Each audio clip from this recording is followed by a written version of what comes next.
got ourselves at, you can see on screen right now, again, the pulsating throughout the course of that stage there. The vibes here as well. It looks like our next game, our match 5, is almost ready to rock. The battle bus is in the sky. We've got beeps on the go. It feels like we're ready to rock and roll here. Players are jumping out. So, on that note, I think we head over to our car. Says Levin, Shio, to the fellas. Let's go, boys. It's game 5 time. Well, maybe not so much Levin and Shio, but Panda and Ben back on the mic here to finish out the day here for game number 5 and 6. And it's going to be interesting to see how this plays out. So many shakeups, right? Obviously, Fahad and Hero wins 2 games right off the rip here, Ben. Yeah. And they're not in first place. No. Like what's going on? I mean, we talk about, right? I mean, consistency. They're being consistent, right? So what's missing? Well, what's the missing piece here? Because they're doing what you're supposed to do. What a first place team should be doing is being consistent. They're doing just that, but they're not getting enough eliminations. That's really the meat and potatoes when it comes down to these points in this format that we're playing in today. You have to make sure you're getting eliminations. The teams that are above them right now, they're just getting more. They're getting around 7 to 8 eliminations per game, where you look at Fahad and Hero, they're only sitting around 4 to 5 per game, which just isn't going to cut it. No, it is not. It is not even close, I'm going to be honest with you. So for them, they're going to need to really step up here in a big way in the final games. If they can walk away with another top 3 performance, maybe 2 top 3 performances and win, outside of that, because of the way that they play eliminations, it's going to be tough for them to finish this one strong. But speaking of strong is, of course, Artur. Getting some early beams there with Meow. Going to go ahead and push this. Artur has been a phenomenal fighter on the day. Every time we tune in with him, he's finding success in those fights, and so the expectations are high here for him. Nevertheless, could see a big here finish, but Meow taking a lot of damage, not having any HP to heal up is going to be a problem if he decides to take this fight with Med and Kami.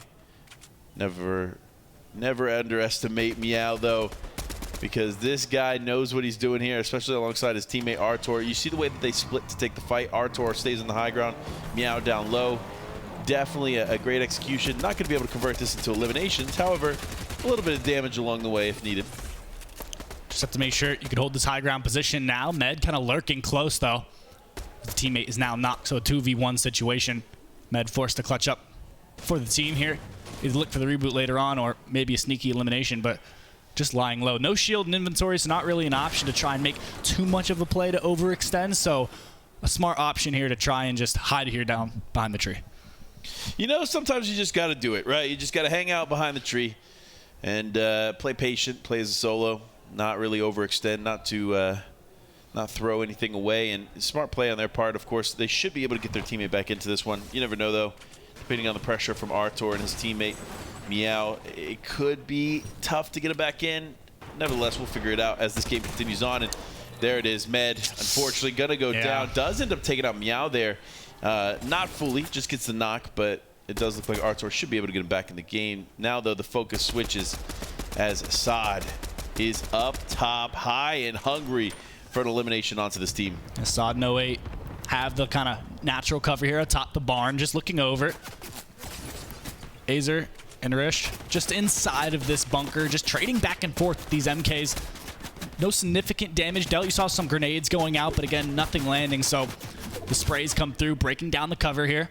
So you have to start to think, is it really worth it to use more utility to try and force this fight, or you just try to rotate away? And it seems like it's kind of moving that direction to try and play a little bit more passively. They're trading back and forth, a couple tags here or there, but it's just overshield. It's going to come right back. It's not really going to do anything for them. And that is an effective play, too. Remember, Overshield is the only shield that regenerates in the game, not only in zero build, but in any game mode. So for Overshield, right, you kind of want to play off that, but it doesn't look like that's going to be the case here. No one's playing off Overshield now. It does look like Acer has gone down. Rush is going to rush in here and actually save his teammate. Wait, did another team end up picking those up? It does look like it. So more problems on the horizon here as there it is. The flare gun has come out. Now the shockwaves are coming in. Big shot comes through. That's one knock. And let's go ahead and convert that to two. And there it is. Finishing off strong. What a turn of events here for PN Reet and Rue. Great job here. The awareness to know what's going on in the surrounding area. Picking up 2 basically free eliminations. I mean, both the other players, one was just res, the other one already low with no extra shield popped. Not much you can do in that situation when it comes to zero build. You just kind of have to sit there and adapt, and they don't have the utility to do so. So it's a little bit of a go next, but we'll check in with some other teams on the map as that first zone starts to close. We'll get an idea of where this is going to start to move. We talked about how we saw a couple of south zones towards the first half of games. We just saw it pull north right as we transition into these 5th and 6th games, so we'll have to wait and see. Still fairly central, so it can really pull either way. So generally these players are going to have a light rotate.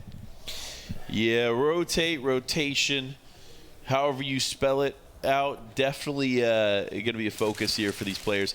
Of course, I want to say this. I've noticed that a lot of teams that have found themselves center map early on end up going down. Yeah. And that's a serious problem. And so obviously we know some teams that are going to be focusing on landing mid-map tomorrow, starting on day 1 of the Big 3. And their focus is to be mid-map. But I'm curious if that's kind of a disadvantage, right? We see, obviously, mid-map landing. If you don't rotate out quick, you have people rotating on top of you. If you try to go for positioning, you're probably going to be challenged by people that were able to position earlier, unless the zone pulls perfectly to you. I mean, there's a lot of, I don't want to say red flags, but a lot of variables in landing in the mid-map. And, of course, rotations might be a little bit easier, but in zero build, it's tough to rotate in general. Yeah, I mean, it's an art form to be able to perfectly execute and hold a mid-ground position. Like, sorry, I say mid-ground. I'm talking about mid-map position in zero build, right? You have to make sure that you're playing aggressively enough to force people away from where you're trying to hold, whether it be a tower or a basement in a building, or maybe even a line of sight like on a little hill or a bush. You have to put out enough pressure to push people away, but not too much pressure to the point where you become the focus of the lobby, because that's when you can start to see Cybertron cannons being sent your way, the explosive repeaters start going your way, or even players that have shockwaves and get a little bit of damage dealt onto you, try and close that distance and look for quick refreshes. I mean, look at speaking of quick refreshes, I should say, this was huge for Reet and Rue, able to clutch up and do that in a big way and do it fast. And that's what these fights are all about. Listen, if you're going to take an early mid-game fight, it needs to be quick. Because if you spend too much time making too much noise, which is what happened with the fight before, you're going to end up getting caught out by another team who rotates through. So that's definitely the story of the day. But Swifty finding himself at one point in the top 5, now not so much.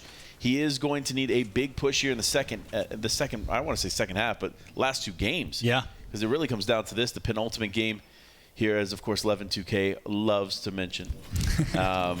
But we'll see. Oh. Big shots come through, bunker comes out, and this fight is all but over, depending on how they can finish it up. One shot on each player, but no, they might be able to slip away, but if Dexify has anything to say about it, not going to let it happen.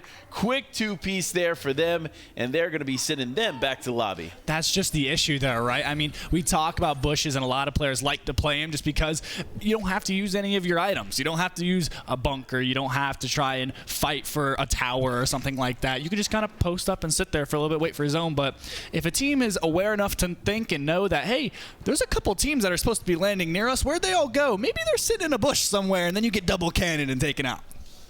Yeah, listen, the bush plays are crazy. I'm not going to lie to you.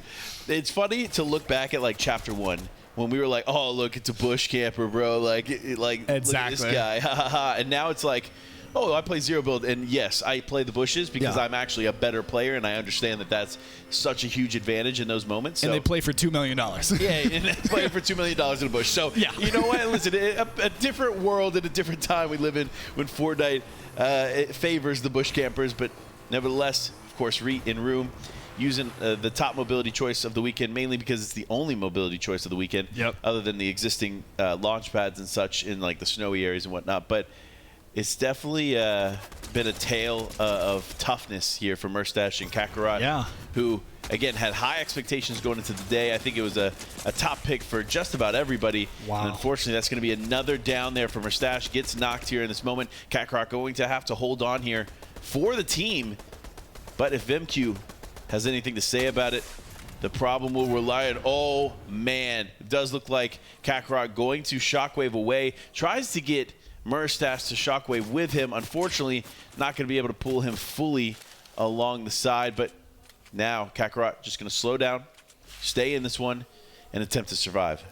still early zones, only about third, so still a little bit of time to try and make a play for the reboot later on. And I mean, it seems a little bit out of character so far for Merstash and how he's actually been performing. Not sure if it's maybe the LAN environment, it's a little bit different for him, not sure what it is. I mean, the stage is definitely a little bit intimidating if you're out there and you've got a live crowd in front of you. It's something you may not be as used to or comfortable with than playing at home. Not to mention, it's a $2 million LAN qualifier. So you really have to make sure you're playing at the top of your game. Granted, 2 chances left to try and make something happen as we continue to move forward.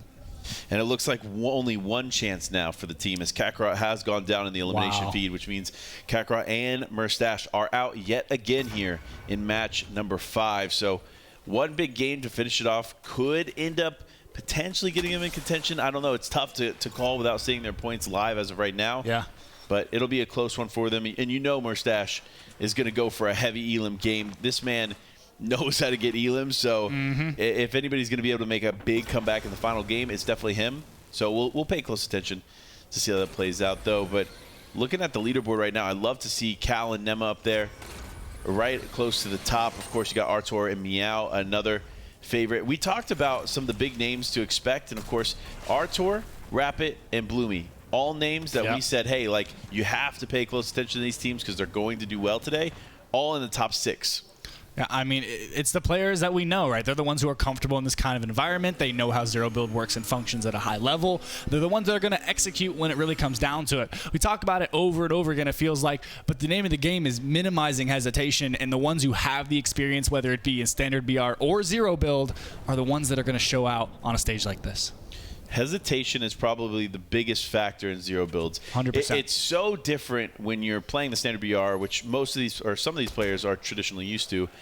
It's just you kind of have a little bit of time to like think for a second and then go. Yeah. You box yourself out, create separation, take a mini, and then think about what your next move is, right? In zero build, you don't have that. You have to take the shot, not take the shot. Move to the right, move to the left at the right time. Like, find the cover that you need. Like, there's so many things that you have to think about as you play this out. And in some ways, I don't want to say it's harder than the traditional BR because, let's be honest, building is very, very tough. But mentally, it's more challenging in some ways than it is the standard BR. And that's why these players continue to have to overcome some adversity here as the game continues. We do have quite a few large names in it, but FKL, not on his new account, as Shio mentioned before. He is rocking the old account. Interesting choice. We'll see if that pans out for him. See Bloomer take out Meow, the elimination feed there in the top left. It's a big fight against some top competitors here as now they look to try and clean up both Bloomer and Lardle. That's huge.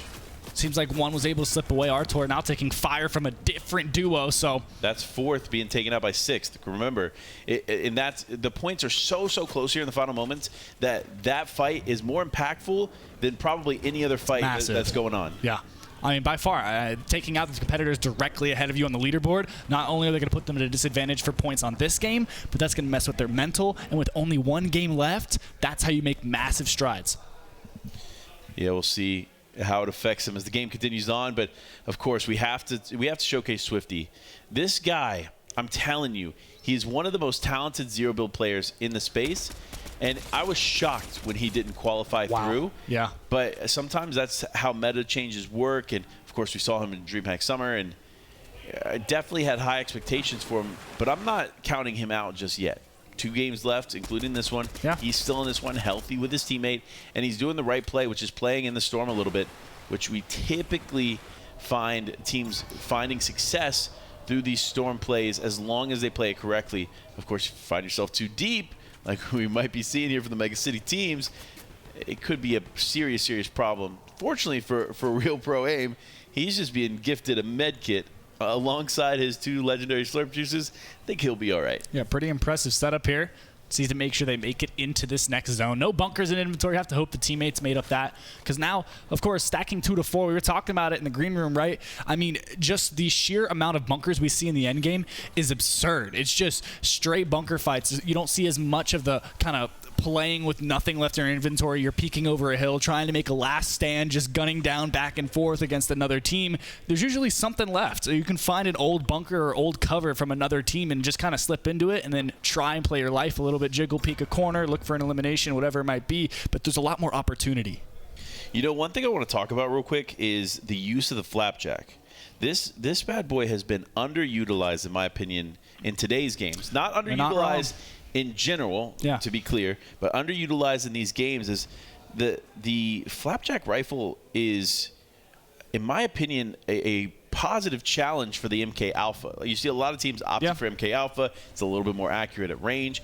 However, the fire rate and damage from the flapjack rifle is insane, especially if you get the enhanced one, the mythic variant. That thing is a serious, serious problem, especially with these close-up fights, which typically in the end game, of course, you find yourself in a little bit closer range, whereas you don't want to have to worry about zooming in, ADSing in on the MK Alpha to take the shot. No, you just kind of want to take some shots with the flapjack, which you can just pull it out, hip fire, and sure enough connect serious damage with. So I do want to see more players competing with that in the next 3 days, which I'm sure we will.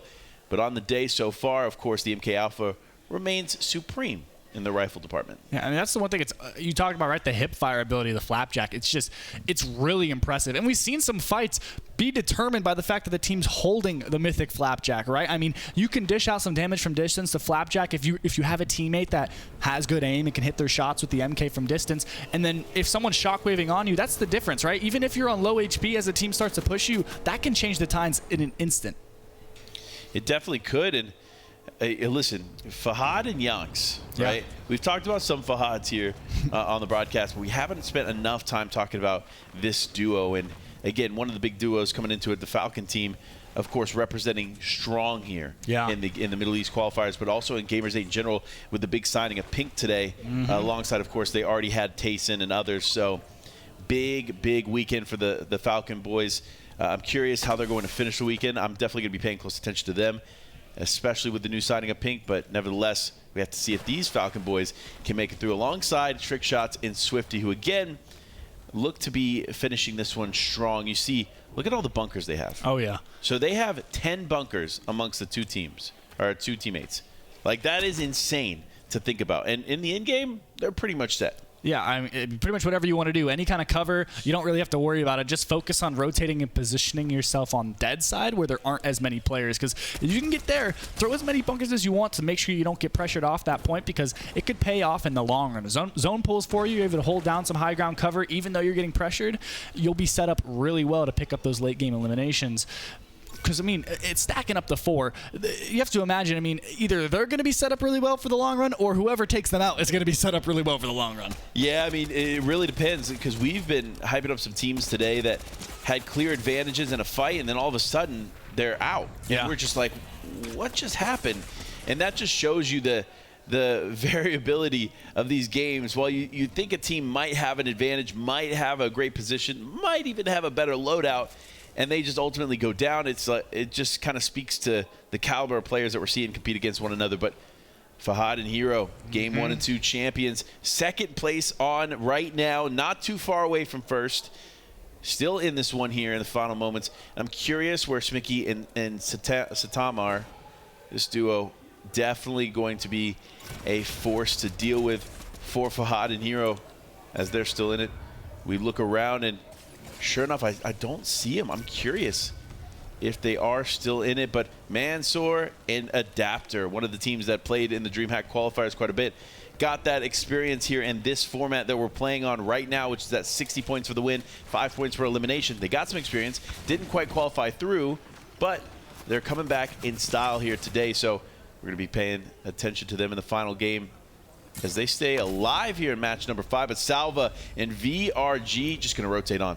A little bit of spins there to try and throw off the enemies a little bit. A little bit harder to track, but luckily no fire sent their way, so no damage dealt. But still have to keep in mind what they're actually going to be trying to do here, which is move into this zone. It's going to be a straight little white line. Just kind of make it in here, then focus on getting a better position as the zone starts to close, because it is that kind of half in, half out point. So more terrain is going to reveal itself as the zone starts to move, which are going to be completely uncontested. That's where you can find those spots in this zone that a lot of players aren't going to be looking for. The ones that are sitting on edge right now in zone, not really paying attention, looking towards the edge where most of the players are coming from. As it starts to move and more space comes out behind them, that's when you can find some sneaky eliminations on people not paying attention. You know what we haven't been paying enough attention to?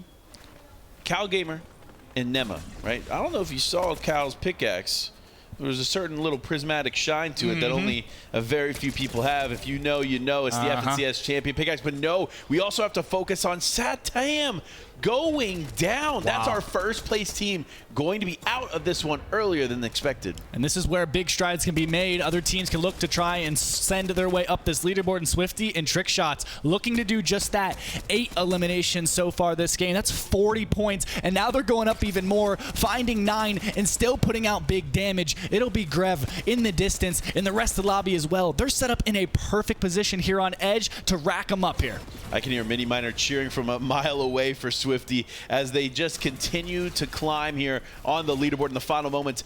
But will they be able to hold on? We'll have to wait and see. As now, though, it does look like other teams going to be able to get the advantage there on the hill, and that is Cal Gamer alongside his teammate and Nema. So great plays there from them. But now, unfortunately, it does look like a lot of teams getting stuck in Storm. Some playing the Storm effectively with the slurp juices, but others getting caught out, and that's going to be Sal out of this one as Salva, I should say. My ends up going down. I thought he was alive, but no, in the moment, he just is out.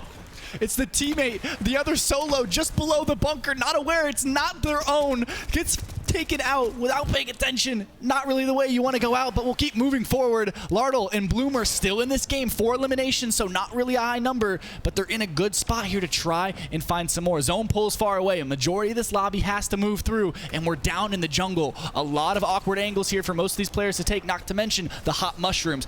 Big changes in elevation in an instant, so there's so many shotgun battles going on. But you also have to be careful in zero build if you take those mushrooms, because they put you in the air for a long time, and that's going to be Snazy going down to Swifty. Again, Swifty just finding elimination after elimination, and while that is a knock for now, it's almost certain to convert as he now pushes up against Hero just below. Second place right there on the opposite side. If Hero goes down here to the hands of Swifty, Nema, or Cal, that could be huge for the shift on the leaderboard, because all those teams are in contention for the top spot. We'll start to break it downward into that top 10 now. 9 teams remain. Spy deep in the zone with those slurp juices popped, so trying to avoid getting taken out by the Storm. So moving into it, Bloomer, Lardle still in a good spot, finding a couple more eliminations to make it 6 in total. 2 shockwaves in inventory with no heals left, so they're going to have to look to try and find some sort of a refresh. Same mindset, though, for Swifty and Trick Shots. They just keep going with eliminations, though. That's 9 on Swifty alone. Incredible. Insane. I mean, honestly, they're going to be close to getting a 100-plus point game if they can get the win or close to. So we'll have to pay close attention to them in the final moments as they continue to pressure on. And so many teams still in this one. You see the Fahad team and the Falcon team, I should say. And, of course, Bloomy and Lardle still in this one, too. So lots of top 6 teams in this one fighting for the possibility to continue on, but no, Bloomy is going to go down. Lardle's going to fight as a solo. Big shot comes through, though, and that's going to be Trick Shot. Ends up getting knocked. Swifty now going to be left alone, potentially going to have to make a play, and there it is. The shockwave comes out, but wait, he doesn't have heals. He doesn't have bunkers. This could be a huge misplay, and it is. He goes down. Lardle stays alive, and now this is going to be a fight for the final few. The 2v1v1, if I'm not mistaken, and Abad and MJR in a great position to try and close this game. As you see it, Lardle trying to make something happen as a solo, moving up towards this high ground position, but MJR to challenge, moving up with the shotgun to try and close the game, and there it is, landing the final shot. MJR gets it done. Impressive finish there for MJR and his teammate to finish off Lardle there in the final moments. But look, I'm going to be real with you. It's not over yet. 5 games down. 1 more remains. We have 5 spots to claim, and these teams are coming down to the wire. This has been one of the closest qualifiers we've seen in all of the DreamHack finals. So this one is going to come down to this. Game number 6, just moments away here as we've just finished match number 5.